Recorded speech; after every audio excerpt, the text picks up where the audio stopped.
போகிறாங்க அப்படின்னு சொன்னோம்னா சந்தோஷம். அவங்களோட ப்ரெஸ் மீட்டில் பார்த்தோம் சந்தோஷம், சக்ஸஸ் மீட்டில் பார்த்தோம் இன்னும் சந்தோஷம். ஆனால் படத்தில் இவங்களை பார்க்கவே இல்லை, அதுதான் உண்மை.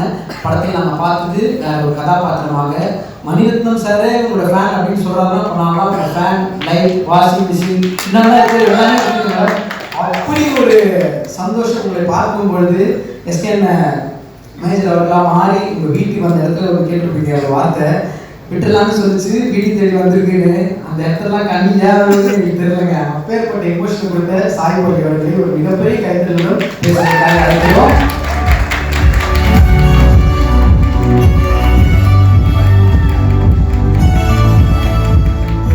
எல்லாருக்கும் வணக்கம். வெரி ரேர்லி இந்த மாதிரி ஒரு படம் நம்மளால பண்ண முடியும். எங்க ஒரு கேரக்டரும் அவங்களோட கேரக்டருக்கு ரொம்ப ட்ரூவாக இருக்கிறதுக்கு அந்த மாதிரி ஒரு எழுதியிருக்கணும். நான் அதான் அவர்கிட்ட ஃபஸ்ட்டே சொன்னேன், டைரக்டர் ராஜ்குமார் கிட்ட. அவர் வந்து ஒரு ஃப்ளை ஆன் த வால் மாதிரி அவர் வந்து ஒரு இடத்துல உட்காந்துட்டு அப்சர்வ் பண்ணுவாங்க. ஜட்மெண்டல் சைட்ஸ் எடுத்து அது எதுவுமே இல்லை. ஒரு கேரக்டருக்கும் வந்து அவங்களோட இம்பார்ட்டன்ஸ் அவங்களோட ப்ரெசன்ஸை வந்து காட்ட வைப்பாங்க. இது வந்து எந்த அளவுக்கு இம்பேக்ட் பண்ணியிருக்குன்னா, எனக்கு ஒரு ஃப்ரெண்டு இப்போ 2-3 நாளுக்கு முன்னாடி மெசேஜ் பண்ணாங்க ரிலீஸ் ஆனப்புறம். அவங்களோட அப்பாவும் வந்து இறந்துருக்காரு. பட் அவர் வந்து ஆர்மியில் இருந்தில்லை, ஒரு ஜேர்னலிஸ்டாக இருந்து. அப்போது அவங்க சொன்னாங்க நிறைய நாளுக்கு எனக்கு கோபமாக இருந்துச்சு அம்மா மேலே. ஏன்னா அவங்களோட தாத்தாவும் வந்து ஒரு பெரிய சாதனை பண்ணியிருந்தாங்க. அதனால அவங்க ஃபேமிலி இருக்கிறவங்க சோஷியல் சர்வீஸே இருந்த ஒரு ஃபேமிலி. அப்போது இவங்க சின்ன வயசுலேருந்து இந்த மாதிரி ஒரு செட்டப்பில் வளர்ந்ததுனால அவங்களுக்கு ரொம்பவே ஒரு ஏக்கமாக இருந்துச்சு. அப்பா எதுக்கு என் கூட இல்லை, அப்பா எதுக்கு எனக்காக இது பண்ணல, அம்மா எதுக்கு அப்பா இப்படி விடுறாங்க அப்படின்ட்டு. ஆனால் இந்த படம் பார்த்த உடனே எனக்கு நிறையா ட்ராமா இருந்ததெல்லாம் வந்து ஹீல் ஆன மாதிரி இருந்துச்சு.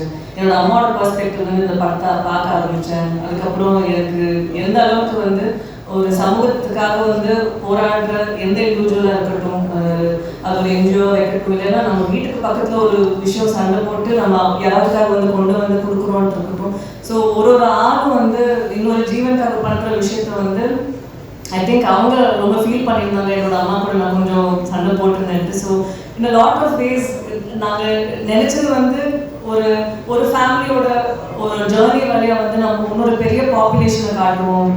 இப்போது இருக்கிற அந்த ராணுவ வீரர்கள் எல்லாத்தோட லைஃப்பை வந்து காட்டுவோம். அவங்களோட ஃபேமிலி என்ன எக்ஸ்பீரியன்ஸ் பண்ணிட்டு இருக்காங்க அது வந்து காட்டுவோம். ஏன்னா இப்போ நமக்கு நடுவில் இப்போ இங்கேருந்து வெளியில் போய் மாலுக்கு போனால் இல்லைன்னா ரோட்டில் எங்கேயாவது பஸ்ஸில் போனால் கூட அங்கே நமக்கு நடுவில் தான் இருக்காங்க. அவங்க பண்ணுற சாதனைலாம் வந்து ரொம்பவே பெருசு, இது தெரியாது. ஆனால் இந்த மாதிரி வந்து நம்ம ஆன்லைனில் நீங்கள் எல்லாம் வந்து பேசுறது, இப்போ தியேட்டர் விட்டு வெளியில் வரும்போது எல்லாம் அழுதுட்டு பேசுனாங்கல்ல, இதை பார்த்தா ரொம்ப மனசு ரொம்ப வலிக்குது அப்படின்ட்டு. இதெல்லாம் அவங்க பார்க்கும்போது அவங்களுக்கு ஒரு விதத்தில் வந்து ஒரு சந்தோஷம் கொடுக்குது. அட்லீஸ்ட் எங்களை ரெப்ரசென்ட் பண்ணி ஒரு படம் அங்கே வந்திருக்குன்ட்டு. ஸோ அதுவே வந்து ஒரு பெரிய சக்ஸஸ் என்ன கேட்டால். ஒரு ஆக்டராக வந்து நமக்கு நிறைய படம் வரலாம் நம்மளோட ப்ராசஸை காட்டுறதுக்கு, இல்லைன்னா ஒரு நமக்கு ஏதாவது பெரிய படத்தில் நம்ம இருக்கோம் இவ்வளோ கலெக்ட் பண்ணியிருக்கிறதெல்லாம் சொல்கிறதுக்கு. பட் வெரி ஃபியூ ஃபிலிம்ஸ் நமக்கு இந்த மாதிரி ஒரு ஆப்பர்ச்சுனிட்டி கொடுக்கும்.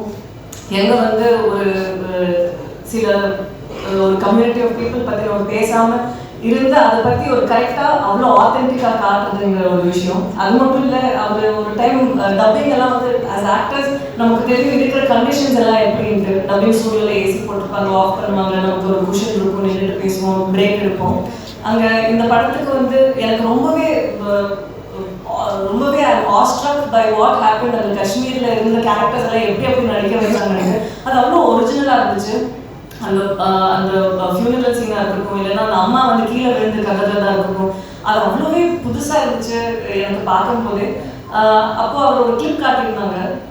ஒரு டப்பிங் ஸ்டூடியோ அங்கெல்லாம் வந்து நம்ம நினைக்கிற மாதிரிலாம் இருக்காது. ஒரு குட்டி ரூம், ஐ திங்க் இவ்வளோ குட்டியாக இருக்கும்.